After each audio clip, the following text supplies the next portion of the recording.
बिस्मिल्लाहिर्रहमानिर्रहीम। Allied college of health sciences Khanewal campus के pharmacy technician course में आप सबको खुश आमदीद। उम्मीद है बच्चों आप सब खैरियत से होंगे। हम माइक्रोबायोलॉजी में आज हमारा लेक्चर नंबर 14 है। हम chapter number 3 introduction to microbiology of air water and soil जो है वो डिस्कस कर रहे हैं। आज का जो हमारा टॉपिक है वो है soil microbiology and its importance, differentiate between gram positive and gram negative bacteria. आज हम क्या कहते हैं सॉइल माइक्रोबायोलॉजी और जो माइक्रोबायोलॉजी की जो अहमियत है हम उसको डिस्कस करेंगे, और उसके साथ साथ जो है हमारा क्या कहते हैं स्टैनिंग टेक्निक्स में स्टैनिंग टेक्निक के अंदर हमारा एक टॉपिक जो है जो डिफरेंस था ग्राम पॉजिटिव बैक्टीरिया और ग्राम नेगेटिव बैक्टीरिया का, वो डिफरेंस जो है वो हमने डिस्कस नहीं किया था, वो आज हम इस लेक्चर में जो है डिस्कस कर लेंगे। Soil microbiology. Soil is consist of 5 components. कल हमने सॉइल माइक्रोबायोलॉजी डिस्कस किया था, उसमें हमने डिस्कस किया था कि soil is made up of 5 major components. उसमें से जो हमने 5 कंपोनेंट जो हैं इनऑर्गेनिक मैटर और minerals, organic matter, soil water, soil air and soil micro organism. हमने जो है ये inorganic matter, soil water and soil air, ये हमने लेक्चर नंबर 3 के अंदर हमने डिस्कस कर लिया था। आज हम सॉइल माइक्रो ऑर्गेनिज्म जो है उसको डिस्कस करेंगे। Soil microorganisms. Soil is excellent culture media for growth of various microorganisms. ये जो सॉइल है, ज़मीन है, ये बहुत ही अच्छी जो है एक जगह है जहाँ पर जो है मुख्तलिफ माइक्रोब्स की, बैक्टीरिया की या मुख्तलिफ माइक्रो ऑर्गेनिज़म या जानदार हैं उनकी जो है बहुत अच्छे तरीके से ग्रोथ हो सकती है, वो वहाँ पर जो है रह सकते हैं। Soil consider dynamic or living system because it contain various group of microbes like bacteria, algae, fungi, actinomycetes, protozoa and virus, but bacteria are more numerous. अब जो सॉइल जो है इसे आमतौर पर एक्टिव समझा जाता है, और लिविंग सिस्टम जानदारों का एक निज़ाम जो होता है सॉइल को वो समझा जाता है, क्योंकि इसमें बहुत सारे जानदार प्लांट, एनिमल, इकोसिस्टम है कि यहाँ पर पौधे, जानदार का अपने माहौल के साथ, ज़मीन के साथ एक जो ताल्लुक़ होता है, वो एक जो सिस्टम बना होता है, निज़ाम होता है कि वो आपस में जो मिल के रह रहे होते हैं, वहाँ पर उनका जो ऑर्गेनिक मैटर जो होता है आपस में एक दूसरे को वो यूज़ करते हैं उसको, तो इसलिए जो है इसको एज अ लिविंग सिस्टम भी हम कंसीडर करते हैं सॉइल को। Because it contain various group of microbes, क्योंकि इसमें बहुत सारे जो है ग्रुप होते हैं माइक्रोब्स के, जैसा कि बैक्टीरिया है, अल्जी है, फंजाई है, एक्टिनोमाइसीट्स है, protozoa and virus, but bacteria are more numerous. लेकिन बैक्टीरिया जो है इस सॉइल के अंदर, ज़मीन के अंदर तमाम जो माइक्रो ऑर्गेनिज्म है उनके मुकाबले में ज़्यादा होते हैं। अब ये जो एक्टिनोमाइसीट्स है, एक्टिनोमाइसीट्स भी ये रॉड शेप्ड फिलामेंटस बैक्टीरिया है, यानी ये रॉड की तरह के धागे नुमा रेशेदार जो है ये बैक्टीरिया होते हैं। ये भी These microbes are less than 1% of the total volume of soil and in upper portion of the soil. Microbial population is very high and decrease with the depth. अब ये जो क्या कहते हैं माइक्रोब्स हैं, ये माइक्रो ऑर्गेनिज्म है, ये ज़मीन का जो टोटल वॉल्यूम है, ये ज़मीन की सतह का जिसको हम डिस्कस कर रहे हैं, उसका जो टोटल वॉल्यूम है ये जो उसका सिर्फ 1% होते हैं, सिर्फ 1% जो है उसमें माइक्रो ऑर्गेनिजम्स होते हैं। और ये जो सॉइल का जो अपर पोर्शन, ऊपर वाला हिस्सा है, ज़मीन की ऊपर वाली जो सतह है, जो कि 10 से 30 सेंटीमीटर तक उसकी जो गहराई वाली जो ऊपर वाली सतह है, मोटाई क्या कहते हैं ज़मीन की जो 10 से 30 सेंटीमीटर की जो मोटी सतह है ऊपर वाली, उसमें जो है ये माइक्रो ऑर्गेनिज्म जो है उनकी क्वांटिटी जो है, उनकी तादाद जो है वो बहुत ज़्यादा हाई होती है, और जो हम ज़मीन में नीचे जाते जाएंगे उसकी सतह के, तो उनकी तादाद जो है माइक्रो ऑर्गेनिज्म की तादाद जो है वो कम होती जाएंगी। अब ये देखें, ये नीचे ये डिफरेंट किस्म के ये माइक्रो ऑर्गेनिजम्स हैं, ये ऊपर ज़मीन की जो है ये सरफेस है, इसी तरह ये मुख्तलिफ़ किस्म के जो ऑर्गेनिज़म होते हैं ये ज़मीन में सॉइल में पाए जाते हैं और वहाँ पर जो है ये मिलकर जो है लिविंग सिस्टम बनाते हैं। ज़िंदा जानदारों का वहाँ पे जो निज़ाम है ज़मीन के अंदर, ये उसको तरतीब देते हैं, उसको बनाते हैं। इसलिए जो है soil is considered as living system. Living organism in soil divided into 2 categories. अब ये जो लिविंग ऑर्गेनिज्म है वहाँ पर जो पाए जाते हैं उनको 2 कैटेगरीज में, 2 ग्रुप में हम तकसीम करते हैं। फर्स्ट वन है जी सॉइल फ्लोरा।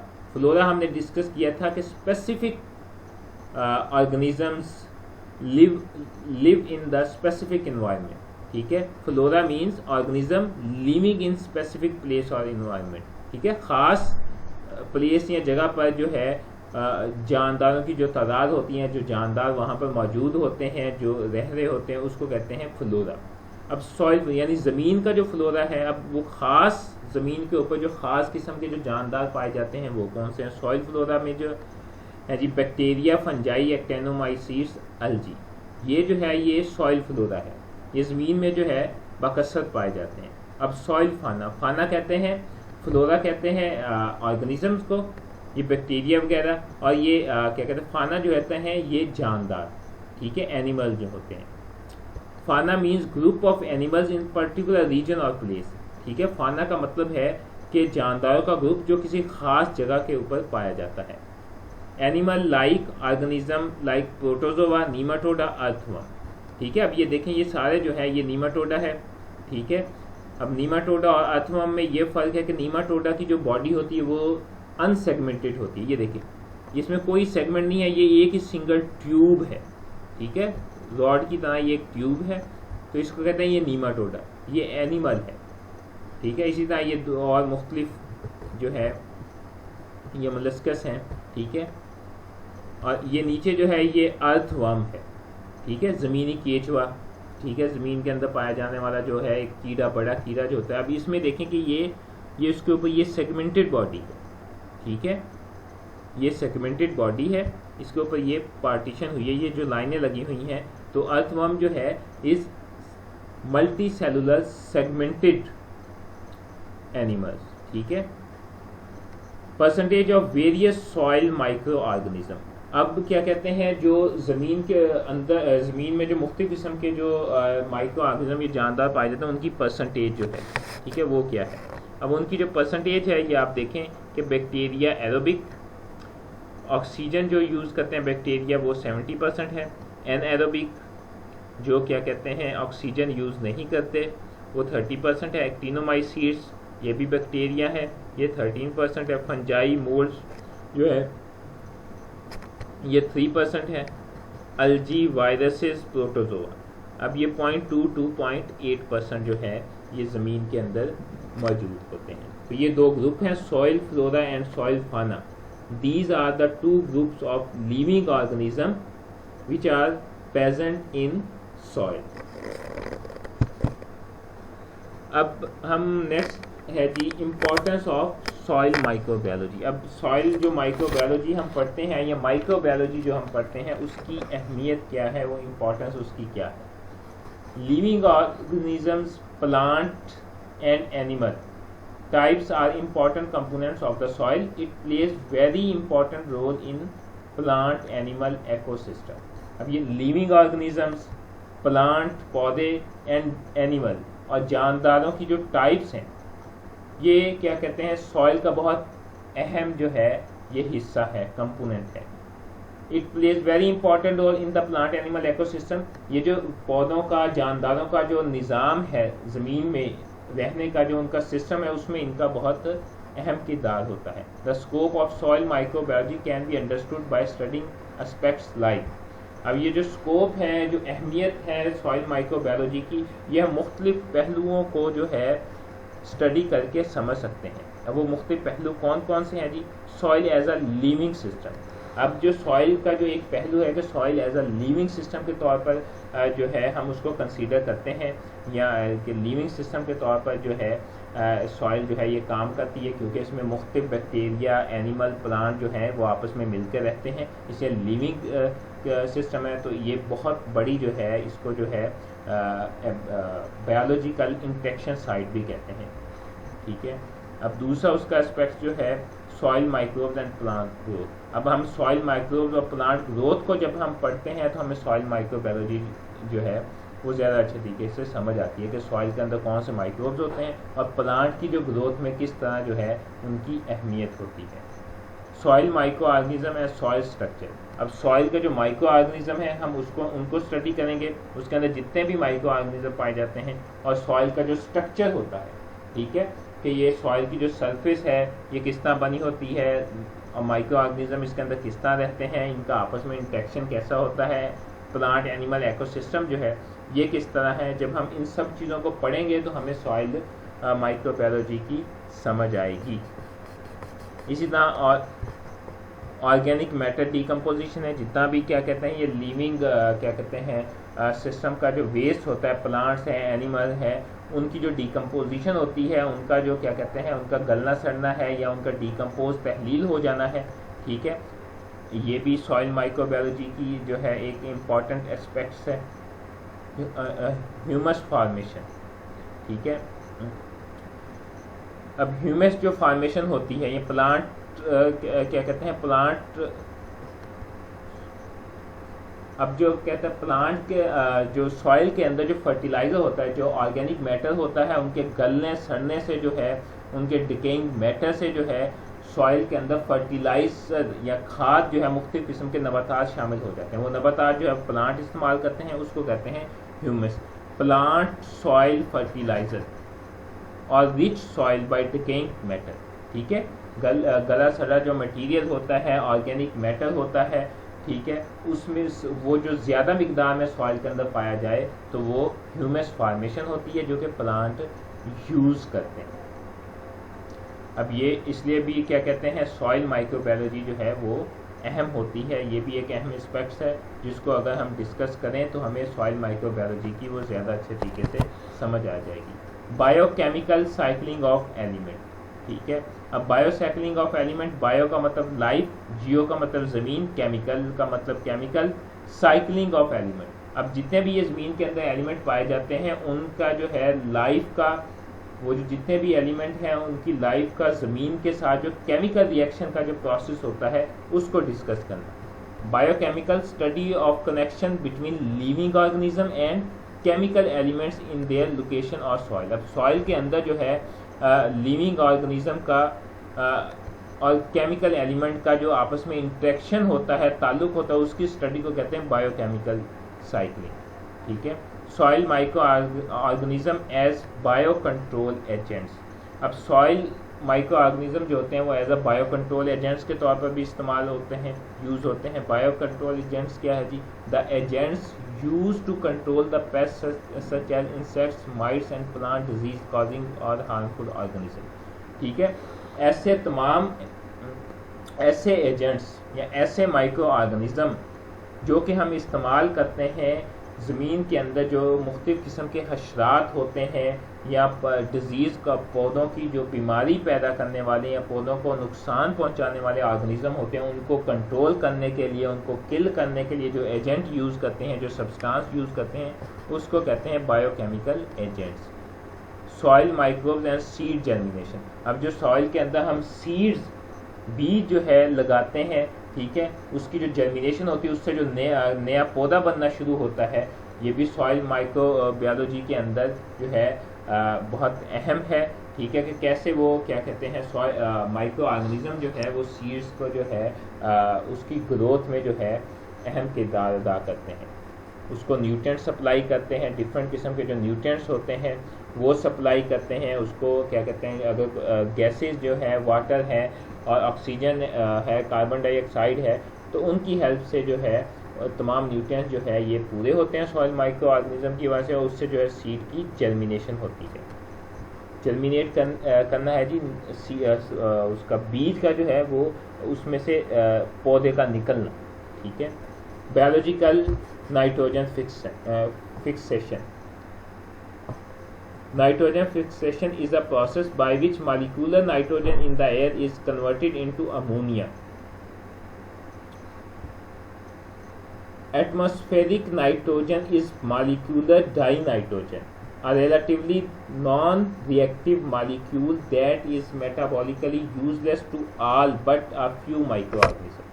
अब कहता है जो नाइट्रोजन फिक्सेशन है ये एक ऐसा प्रोसेस है, एक ऐसा अमल है बाय विच मालिक्यूलर नाइट्रोजन, जिससे जो है क्या कहते हैं, जो मालिक्यूलर नाइट्रोजन होती है, जो नाइट्रोजन के दो मालिक्यूल होते हैं, हवा के अंदर नाइट्रोजन N2 फॉर्म के अंदर मौजूद होती है, ठीक है, उसको जो है अमोनिया के अंदर जब हम कन्वर्ट करते हैं, NH3 के अंदर जो कन्वर्जन होती है उसको कहते हैं नाइट्रोजन फिक्सेशन, ठीक है। हवा के अंदर जो Na2 है वो क्या कहते हैं पौधों के लिए या माइक्रो ऑर्गेनिज्म के लिए वो यूज़फुल नहीं होती, क्योंकि वो नॉन रिएक्टिव होती है, ठीक है, इसलिए पौधे हैं या जानदार है वो उसको इस्तेमाल नहीं कर सकते। तो क्या कहते हैं फिर नाइट्रोजन क्या कहते हैं फिक्सेशन बैक्टीरिया होते हैं या माइक्रो ऑर्गेनिज्म होते हैं जो उस नाइट्रोजन को हासिल करके N2 को ये अमोनिया के अंदर कन्वर्ट कर देते हैं, जो कि मुख्तलिफ पौधे हैं या कहते हैं ज़मीन सॉइल के अंदर क्या कहते हैं माइक्रो ऑर्गेनिज्म है वो इसको यूज़ करते हैं। ये नाइट्रोजन जो है, अमोनिया जो है, ये खाद है, प्लांट की ग्रोथ के अंदर इसका बहुत अहम रोल है। Atmospheric nitrogen is molecular dinitrogen, a relatively non reactive molecule that is metabolically useless to all but a few microorganism. So ये है जी इम्पोर्टेंस ऑफ सॉइल माइक्रोबायोलॉजी, ठीक है। उसमें क्या है जी, soil as a living system के तौर पर काम करती है, सॉइल माइक्रो प्लांट ग्रोथ के अंदर बहुत अहम होते हैं, soil micro organism soil structure में जो है सॉइल माइक्रोबायोलॉजी जो है बहुत अहम होती है। ऑर्गेनिक मैटर डिकम्पोजिशन, जितना भी ऑर्गेनिक मैटर है, लिविंग क्या कहते हैं ऑर्गेनिजम्स हैं या प्लांट्स हैं, ठीक है, उनकी डिकम्पोजिशन के अंदर जो है ये बहुत अहम होती है। ह्यूमस फॉर्मेशन के अंदर biochemical cycling of element, soil micro organism as a bio control agent, soil microbes and seed germination और बायोलॉजिकल नाइट्रोजन फिक्सेशन के अंदर जो है सॉइल माइक्रोबायोलॉजी का बहुत अहम रोल होता है। आगे है जी एक टॉपिक जो क्या कहते हैं हमारा स्टेनिंग टेक्निक्स के अंदर ये टॉपिक हमारा मिस हो गया था कि ग्राम पॉजिटिव और ग्राम नेगेटिव बैक्टीरिया जो है उनका जो डिफरेंस है उनमें क्या फ़र्क है, किस वजह से जो है वो ग्राम पॉजिटिव बैक्टीरिया होते हैं वो क्रिस्टल वायलेट कलर, ठीक है, वो रिटेन करते हैं, वो जामनी होते हैं या बनफशी रंग के होते हैं, और ग्राम नेगेटिव बैक्टीरिया जो होते हैं वो किस वजह से क्यों जो है वो सैफरीन कलर या पिंक कलर जो है अपने ऊपर कलर कर लेते हैं। अच्छा जी, ग्राम पॉजिटिव बैक्टीरिया वो है जो कि ग्राम स्टेनिंग टेक्निक के अंदर या डाइंग जो टेक्निक है जिसमें हम कलर यूज़ करते हैं, कलर देते हैं, तो उसमें जो है अपने ऊपर क्रिस्टल वायलेट कलर या ग्रीन कलर जो है वो ग्रीन हो जाते हैं, क्रिस्टल वायलेट उनका कलर हो जाते हैं या ग्रीन हो जाता है। अब इन जो है ग्राम पॉजिटिव और ग्राम नेगेटिव बैक्टीरिया में क्या फ़र्क क्या है जी, सिंपल सेल वाल। अब जो ग्राम पॉजिटिव बैक्टीरिया होते हैं उनकी सेल वाल बड़ी सिंपल होती है, ग्राम नेगेटिव बैक्टीरिया की सेल वाल बहुत ज़्यादा कम्प्लेक्स होती है। थिक पेप्टाइडोग्लाइकेन सेल वाल जो है वो मौजूद होती है ग्राम पॉजिटिव बैक्टीरिया के अंदर, यानी लिपिड जो होते हैं, लिपिड्स की बनी हुई एक बाइलेयर होती है पेप्टाइडोग्लाइकेन, ठीक है, ये बहुत ज़्यादा मोटी, ठीक है, सेल वाल आउटर लेयर होती है क्या कहते हैं उसकी बैक्टीरिया के सेल की, लिपिड्स होते हैं इसके अंदर, फैट्स होते हैं, चिकनाई होती है। तो इस चिकनाई की वजह से जो है ये ग्राम पॉजिटिव बैक्टीरिया जो है ये अपने ऊपर प्राइमरी कलर जो है क्रिस्टल वायलेट कलर जिसे कहते हैं या ग्रीन कलर कहते हैं, ठीक है, ये अपने ऊपर चढ़ा लेता है, अपने आप को कलर कर लेता है, ये रिटेन करता है, ठीक है। नो आउटर लिपोपोलीसेक्राइड वाल लेयर, इसमें अब आउटर जो है लिपोपोलीसेक्राइड वाल जो है वो मौजूद नहीं होती, ठीक है। जो ग्राम नेगेटिव बैक्टीरिया है उसमें आउटर और क्या कहते हैं इनर दो जो है वो लेयर होती हैं। सेल वाल होती हैं, ठीक है, वाल होती हैं सेल के अंदर, आउटर और इनर। लेकिन ग्राम पॉजिटिव में आउटर नहीं होती, आउटर लिपोपॉलीसेकेराइड वाल जो है, लेयर जो है वो नहीं होती, लेकिन इनर होती है। रिटेन क्रिस्टल वायलेट आयोडीन, अब इसमें जो है ये अपने ऊपर जो है क्रिस्टल वायलेट कलर जो है वो क्या कहते हैं रिटेन करता है, जिसकी वजह से जो है ग्राम पॉजिटिव बैक्टीरिया है जो है वो ब्लू या पर्पल जो है ये नजर आता है। ग्राम नेगेटिव बैक्टीरिया इसमें कम्प्लेक्स सेल वाल होती है, thin peptidoglycan cell wall layer होती है, यानी इसमें जो है वो बारीक होती है लिपिड की जो लेयर होती है। आउटर लिपोपॉलीसेकेराइड वाल लेयर, इसमें आउटर जो है लिपोपॉलीसेकेराइड यानी लिपिड की बनी हुई जो है पॉलीसेकेराइड जो होते हैं वो सेल वाल होती है। रिटेन सेफ्रानिन, ठीक है, या क्या कहते हैं सेफ्रानिन कलर को जो है अपने ऊपर जो है कलर कर लेते हैं, डाई कर लेते हैं, और फिर पिंक या रेड जो है ये बैक्टीरिया जो है वो शो होते हैं, नज़र आते हैं।